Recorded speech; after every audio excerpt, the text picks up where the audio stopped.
네, 오늘 우리가 함께 볼 하나님의 말씀은 역대상 4장 9절에서 10절까지의 말씀입니다.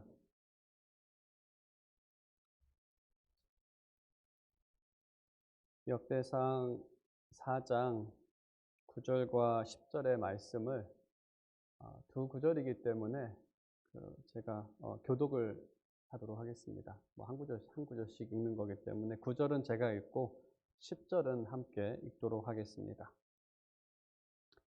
역대상 4장 9절과 10절에 기록된 하나님의 말씀입니다. 야베스는 그의 형제보다 귀중한 자라. 그의 어머니가 이름하여 이르되 야베스라 하였으니 이는 내가 수고로 이 낳았다 함이었더라. 함께 읽겠습니다. 야베스가 이스라엘 하나님께 아뢰어 이르되 주께서 내게 복을 주시려거든 나의 지역을 넓히시고 주의 손으로 나를 도우사 나로 환난을 벗어나 내게 근심이 없게 하옵소서 하였더니 하나님이 그가 구하는 것을 허락하셨더라. 아멘. 네, 야베스의 기도로 잘 알려진 구절을 우리가 함께 읽었습니다. 오늘은 나의 하나님, 나의 축복이라는 제목으로 하나님의 말씀 증거하겠습니다. 이제 그 팬데믹 기간의 마지막 단계에 접어든 것 같습니다. 여러 가지 소식들이 미국 안에서는 들리고 또 새로운 시작을 알리는 그러한 소식들입니다. 그리고 또 몇 번 말씀을 드렸듯이 저희 교회는 다음 달이면 50주년을 맞이하게 됩니다.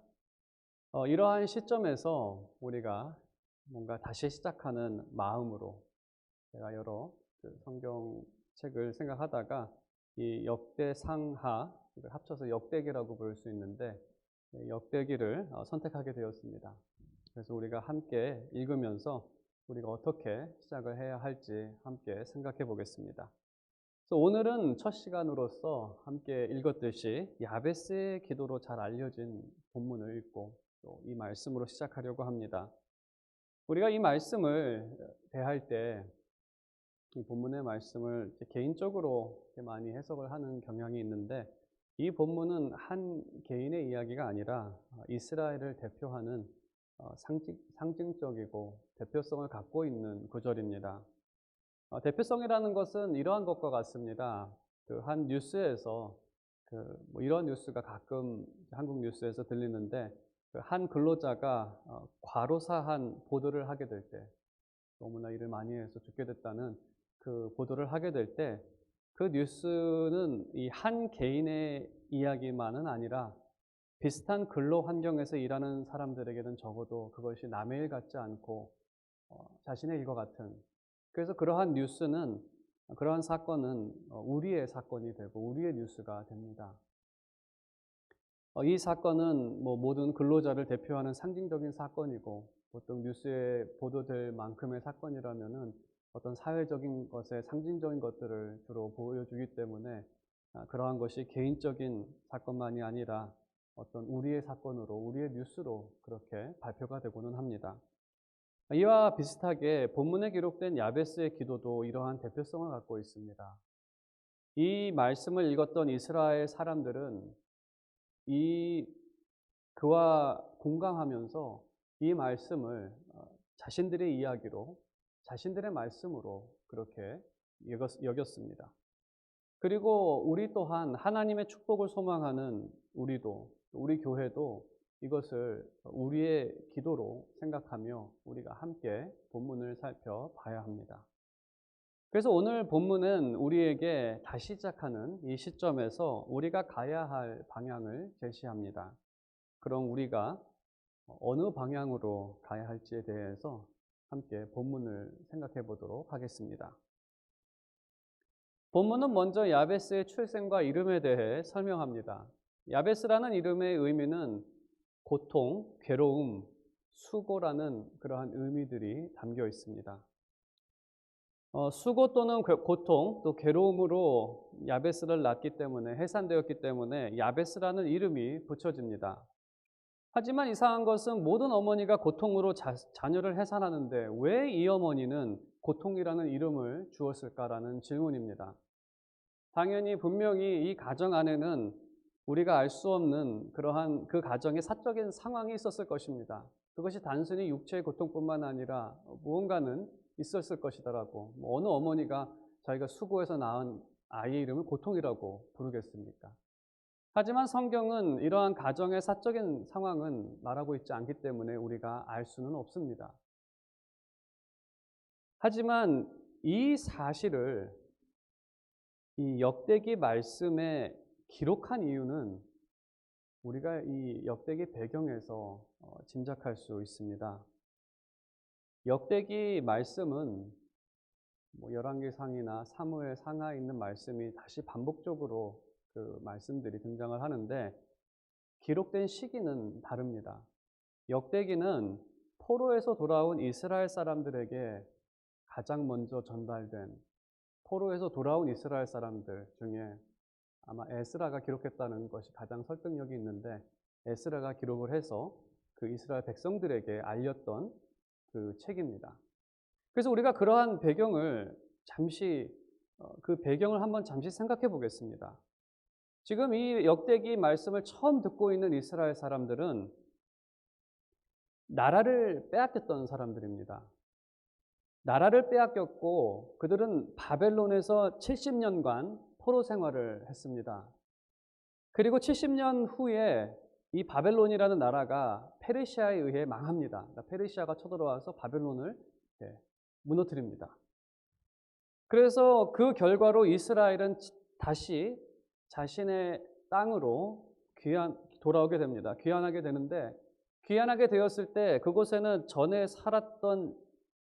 자신이 전에 살았던 그 지역에 다른 나라 사람들이 터전을 잡고 살고 있습니다. 70년이라는 세월이 지났기 때문에 자신의 땅이 없어진 그러한 상황입니다.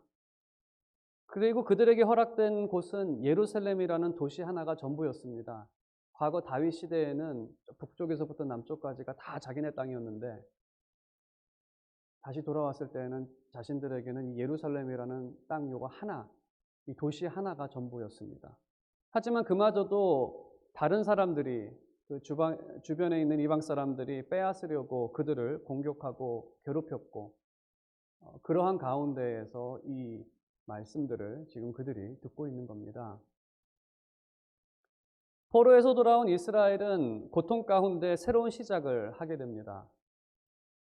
본문에 기록된 야베스는 이러한 이스라엘의 상황을 상징적으로 보여주고 있는 것입니다. 그들이 새롭게 시작했지만 그 시작은 고통이었다는 것입니다.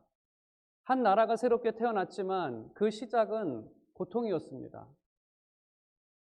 이 말씀을 들으면 뭐 저희보다는 저희들의 부모 세대나 그 할아버지, 조부모 세대도 동감할 수 있는 부분은 있을 것입니다. 한국도 나라를 35년간 일본에 빼앗긴 적이 있었고 또 한국 전쟁으로 나라는 완전히 망했었습니다. 지금 새롭게 시작해서 지금 잘 살고 있는 이 세대는 고통 가운데 다시 시작한 세대입니다. 그래서 그 이스라엘의 그 고통스러운 시작이 무엇이었는지는 한국 특히 연로하신 분들은 공감할 수 있는 그러한 내용입니다.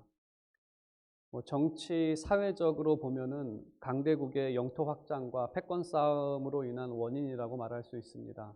이스라엘도 결국 바벨론과 애굽 사이에 껴서 그렇게 포로 생활을 하고 또 한국도 제국주의라는 그것을 앞세운 대국들의 이 패권 경쟁, 결국 나라는 두동강이 나는 그러한 결과까지 맺게 되는. 하지만 이러한 면에서는 이스라엘과 한국이 비슷한 면이 있지만 한 가지 크게 다른 점이 있습니다. 그것은 이스라엘이 당한 고통의 원인은 성경에서 언급하고 있듯이 하나님께 죄를 범했기 때문입니다. 그게 1차적 원인입니다. 하나님께서 섭리로 바벨론을 심판의 도구로 사용하셔서 이스라엘을 벌하신 것입니다. 그것에 비해서는 한국은 다른 경우죠. 우리는 알 수가 없습니다. 죄로 인한 고통이었기에 본문에서 해산의 고통인 야베스로 표현하는 것은 적절합니다. 왜냐하면 창세기 3장에 기록된 것처럼 해산의 고통은 죄의 결과 중 하나이기 때문에 이스라엘의 고통을 다른 여러 방법으로 표현할 수가 있겠지만 그중에서 해산의 고통으로 표현한 것은 바로 이스라엘이 당하고 있는 고통이 죄의 결과라는 것을 암시하기 위해서 우리에게 해산의 고통으로 표현하고 있는 것입니다. 이 말씀을 우리 시대에 잠시 조금 적용하며 생각을 해본다면 우리가 다시 시작하는 이 시점에 그런 교회는 어떠한 상황 가운데 있는가를 생각해 본다면 우리가 살아가는 이 시대의 교회들도 고통 중에 있음을 기억해 볼 수 있습니다. 현재 교회는 팬데믹 이전에도 그랬지만 교회는 세속주의의 포로가 되어 많은 것을 잃었다고 표현할 수 있습니다. 교회의 어떤 영적인 상태를 말씀을 드린다면. 이 말의 의미는 세속주의 중에서도 이 시대에 가장 널리 퍼져 있는 사상 중에 하나는 그 중에 하나는 인본주의라고 말할 수 있습니다. 인간이 기본이 되는 주의, 중심이 되는 주의겠죠. 인본주의의 핵심 가치 중에 하나는 인간이 모든 척도의 기준이 된다는 것입니다. 인간이 모든 척도의 기준이 된다. 다른 말로 하면 무엇이 좋다, 나쁘다를 정하는 기준이 사람들의 취향과 사람의 기호라는 겁니다. 그것이 바로 그 기준입니다. 내가 좋으면 선한 거고 내가 나쁘면 나쁜 것이다. 이게 인본주의의 아주 기본적인 사상입니다. 교회가 세상의 인본주의의 포로가 됐다는 것, 그래서 그것에 끌려간다는 의미인데 교회가 세상의 인본주의에 맞춰 사역을 한다는 그러한 의미입니다. 교회가 세상의 인본주의에 맞춰 사역한 지는 이미 오래되었습니다. 사람의 취향에 맞추고 사람의 기호에 맞추어서 교회 예배가 정해지고 교회 사역이 정해지고 이렇게 사역한 지가 너무나 지금 오래되어 왔습니다. 그래서 예배가 좋은 예배다 나쁜 예배다의 기준도 내가 생각했을 때 내가 기분이 좋으면 좋은 교회다 나쁜 교회다의 기준도 내가 생각했을 때 이게 다 인본주의의 결과들입니다. 이러한 모든 모습들이. 그래서 사역과 크리스천의 삶은 사실 하나님의 뜻을 살피고 그 뜻을 따라 살아야 하는 것이 그 합당한 사역이고 크리스천의 삶입니다. 그리고 하나님의 뜻은 성경에 기록이 되어 있습니다. 하지만 지금 시대를 보면 그 말씀에는 관심이 없습니다. 그래서 말씀을 모르는 사람도 많지만 말씀을 알아도 그 말씀대로 살고자 하는 노력이 많이 부족합니다. 왜냐하면 내가 생각했을 때 그 말씀대로 사는 것은 좋은 것 같고 요 말씀, 요 부분은 아닌 것 같은 그 말씀의 기호도 선호하는 말씀 구절도 다 자기가 택하는 그러한 이 시대에 결국 자신의 소견에 옳은 대로 사는 것, 그것을 크리스천 삶이라고 생각을 하는 사람들도 많고 이것을 다른 말로 하면 각자의 취향과 기호가 삶의 기준이 돼서 그래서 그 기준에 맞는 가르침만을 따른다는 겁니다. 설교를 들어도 자기 기준에 맞는 설교를 듣게 되고 자기가 맞는 교사들을 따라다니게 되고 자기의 이 기호에 맞춰주는 그러한 그래서 그 결과 교회에서 나타난 현상은 무엇이냐면 하나님께서 약속하신 신령한 은혜를 누리지 못한다는 겁니다. 이 시대에 찾아온 것은 기쁨보다는 슬픔이 더 크고 타인에 대한 사랑보다는 미움이 더 많아지고 평화보다는 분쟁이 사방에서 일어나고 평안이 아닌 불안으로 살아가는 그러한 시대를 교회가 맞이하고 있습니다. 사실 교회는 핍박 가운데 해도 평안했습니다. 바울은 감옥 안에서도 하나님을 기쁨으로 찬양한 사람 아닙니까? 그래서 이 세대가 죄로 인한 영적인 고통 가운데 있다는 사실을 우리가 다시 한번 기억해 볼 수 있습니다. 야베스의 기도는 이러한 고통 가운데 있는 하나님 백성에게 주시는 소망의 메시지입니다. 그러면 어떤 소망이 담겨 있는지, 우리가 아무리 고통 가운데 태어났다 하더라도, 고통 중에 있다 하더라도 그것이 우리의 그 이야기의 마지막이 아닙니다. 그러면 오늘 본문을 살펴본다면 그 히브리 성경의 어순을 조금 살리면 이 9절 마지막과 10절 앞부분을 이렇게 대조해서 볼 수가 있습니다. 그 히브리 어순으로 보면은 그의 어머니는 야베스라 불렀다. 세 단어가 나오는데 어머니 야베스 불렀다.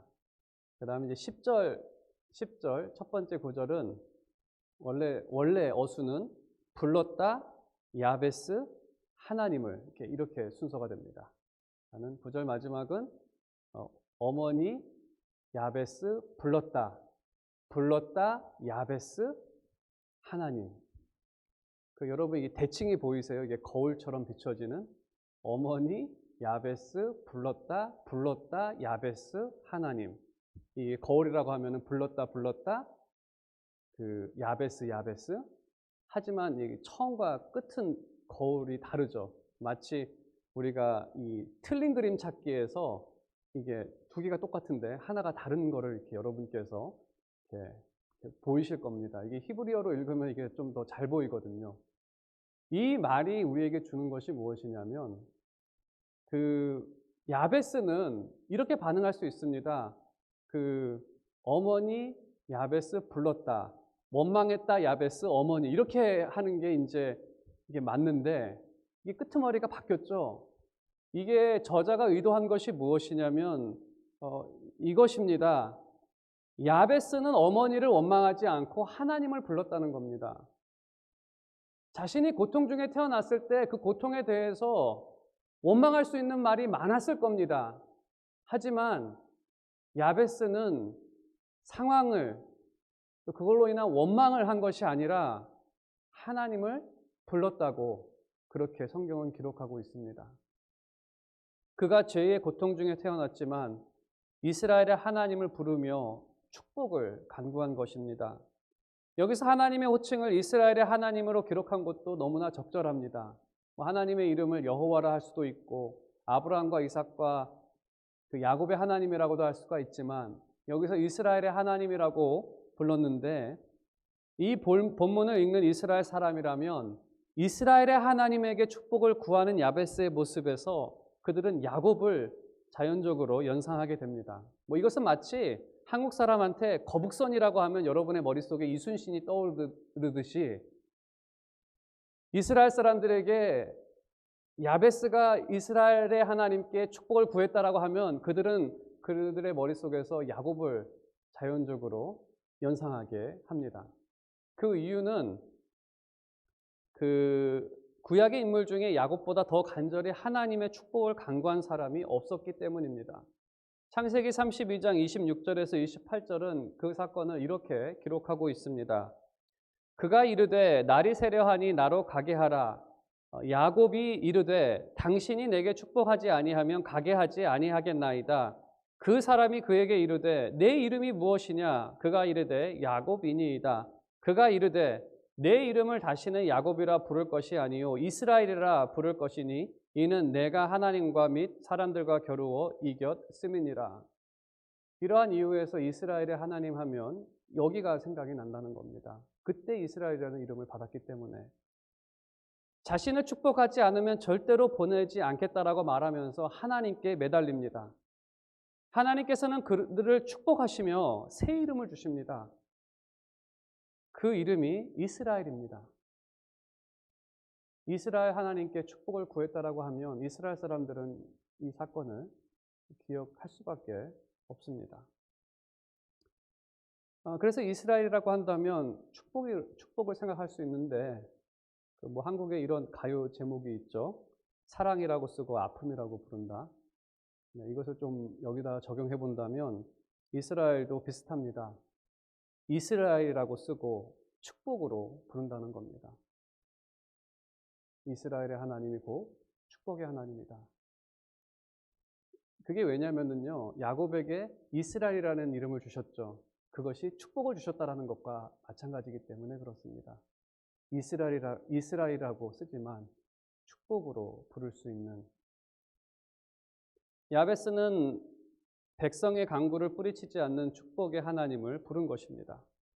그리고 야베스의 기도를 보게 되면 그는 물질적인 축복과 영적인 축복을 구합니다. 물질적으로 구했던 것은 자신의 지역, 영토를 넓혀주시고 환란을 벗어나 자신에게 근심, 다른 말로 하면 고통, 또 다른 말로 하면 야베스를 얻게 해달라고 간구합니다.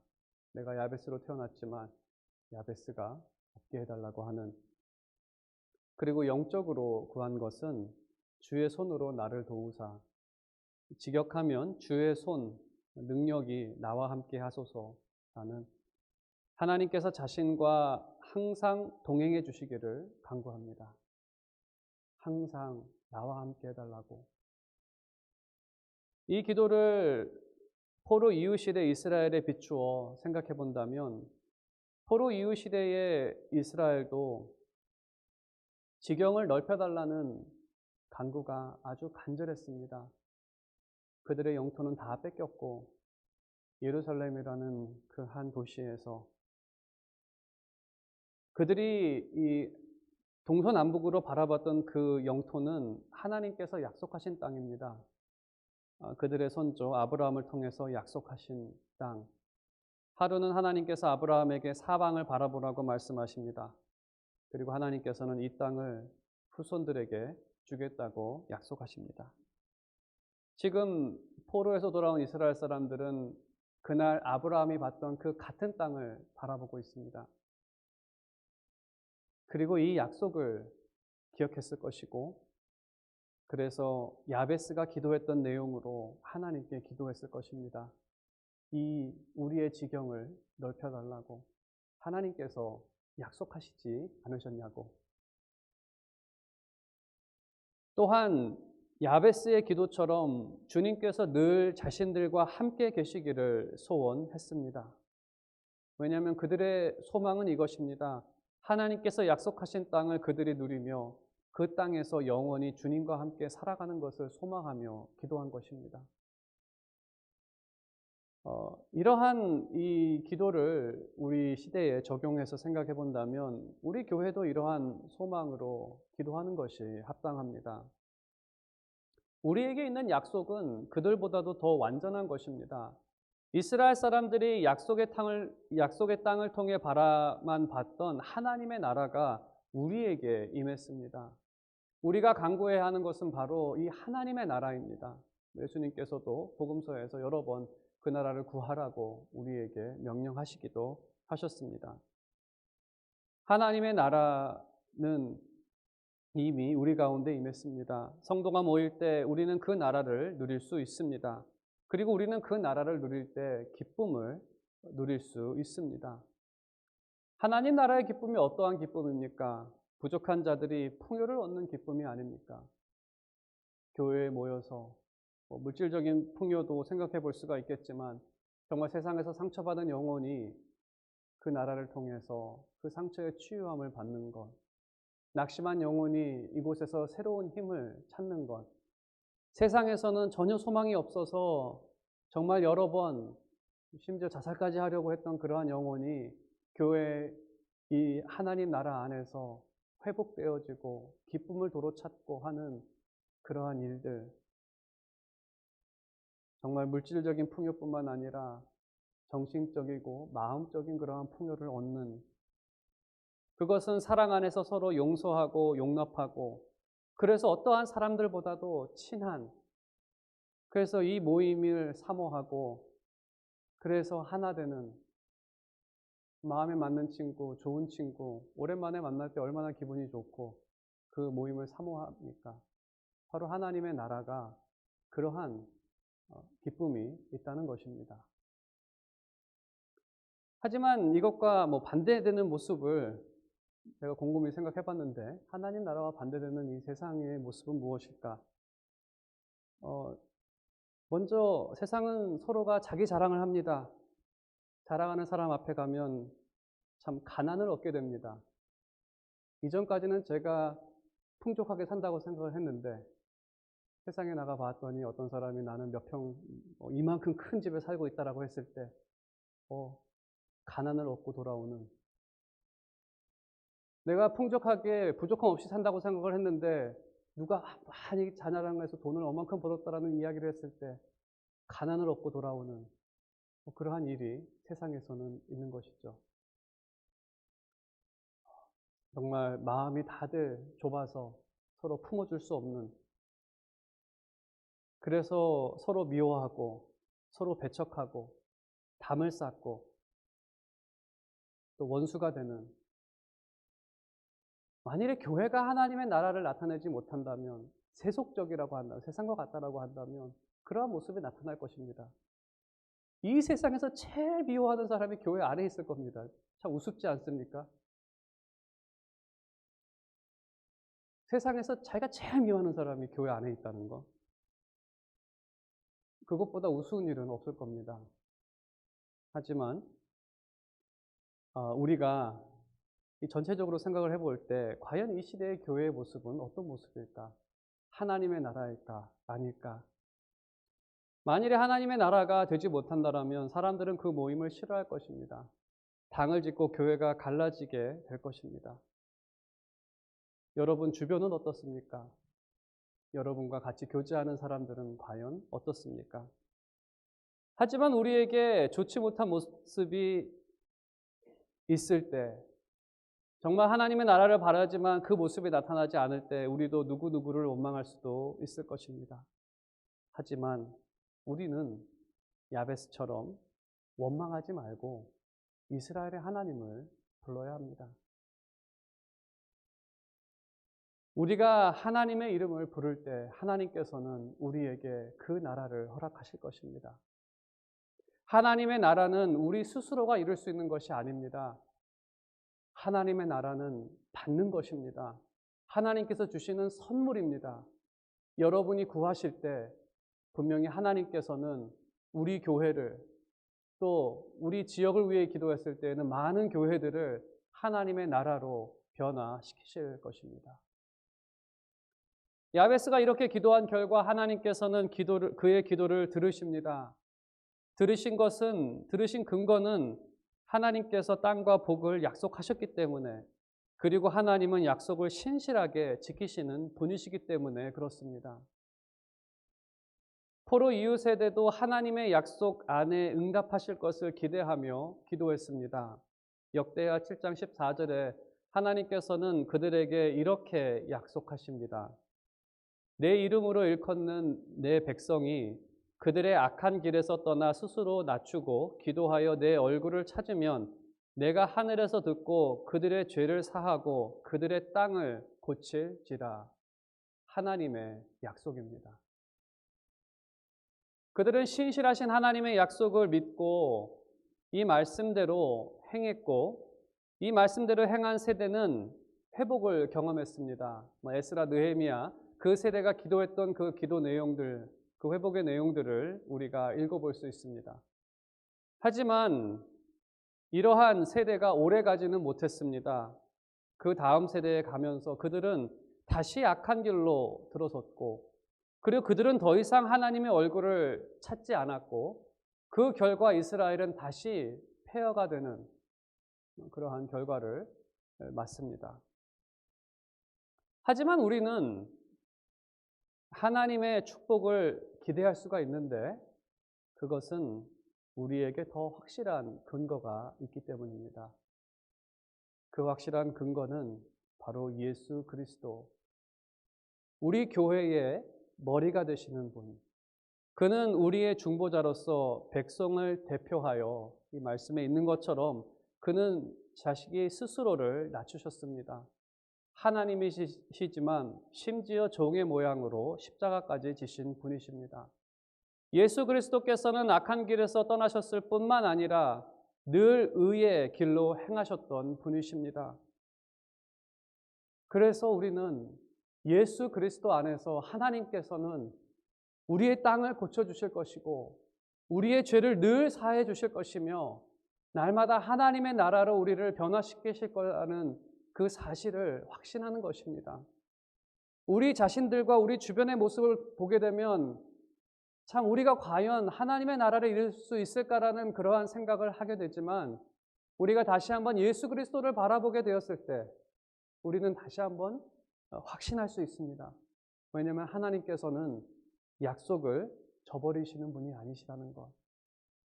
그래서 예수 그리스도 안에 있는 그 교회, 그 백성을 하나님의 나라로 날마다 변화시키실 거라는 것. 이것을 우리가 믿는 것입니다. 그리고 우리의 중보자이신 예수 그리스도께서는 우리를 위해 늘 중보하십니다. 저는 이렇게 좀 불투명한 말을 좀 더 구체적으로 설명을 하는 것을 워낙 좋아해서, 그러면 예수님께서는 어떠한 기도 제목으로 우리를 위해 기도하시는가 라는 그 기도 제목을 구체적으로 말씀드린다면, 요한복음 17장 11절에 예수님께서 이렇게 우리를 위해 중보 기도하셨습니다. 그리고 지금도 하고 계십니다. 나는, 여기서 예수님입니다. 세상에 더 있지 아니하오나 그들은 세상에 있사옵고 나는 아버지께로 가옵나니 거룩하신 아버지여 내게 주신 아버지의 이름으로 그들을 보존하사 우리와 같이 그들도 하나가 되게 하옵소서. 예수님께서 하나님께 기도하는 기도 제목은 교회를 지키시고 흩어지지 말게 하시며 그들이 하나 되게 해달라고 간구하십니다. 또한 예수님께서는 이렇게 기도하십니다. 17절, 그들을 진리로 거룩하게 하옵소서. 아버지의 말씀은 진리니이다. 하나님의 진리가 능력으로 나타나 교회를 거룩하게 해달라는 간구입니다. 주님은 지금도 이 기도를, 이 중보 기도를 하나님께 드리고 있습니다. 그래서 하나님의 말씀이 선포될 때마다 그 교회를 거룩하게 하시고 그들에게 사랑의 마음을 주셔서 하나 되게 하시고 흩어지지 말게 해달라는, 하나님께서는 주님의 기도를 응답하셔서 교회를 보존하고 계시고 우리를 거룩함과 하나됨으로 인도하실 것입니다. 지난 2000년 동안 하나님께서는 그 기도대로 교회를 이끄셨습니다. 그리고 앞으로도 그 기도대로 우리 교회를 붙잡으실 것입니다.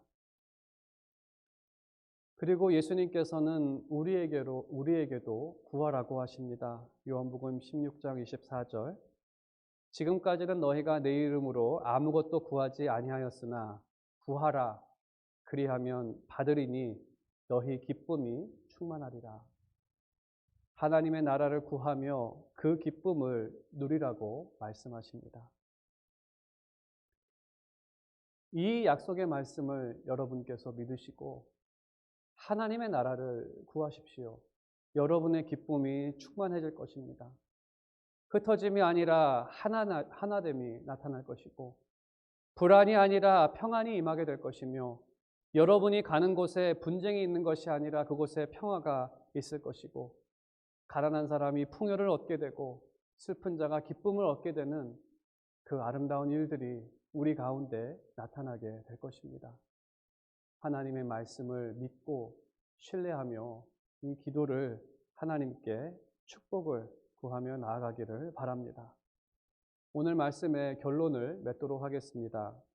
현대교회가 고통 가운데 있다는 사실이 여러 모습에서 나타납니다. 이러한 상황에서 야베스가 보인 모습처럼 사람에 대한 원망이 아니라 축복을 주시는 하나님께 겸손히 나아가 하나님의 나라, 그 기쁨을 우리는 구해야 합니다. 약속의 신실하신 하나님께서는 예수 그리스도의 이름으로 구하는 교회의 기도를 뿌리치지 않으실 것입니다. 그리고 교회로 하나님 나라의 기쁨을 누리게 하실 것입니다. 저는 여러분 모두가 하나님 나라의 기쁨을 받아 누리며 하나님을 영화롭게 하며 그 즐거움 가운데 살아가는 그러한 여러분들 되기를 너무나 바랍니다. 진정한 그러한 성도들이 되시기를 주님의 이름으로 축원드립니다.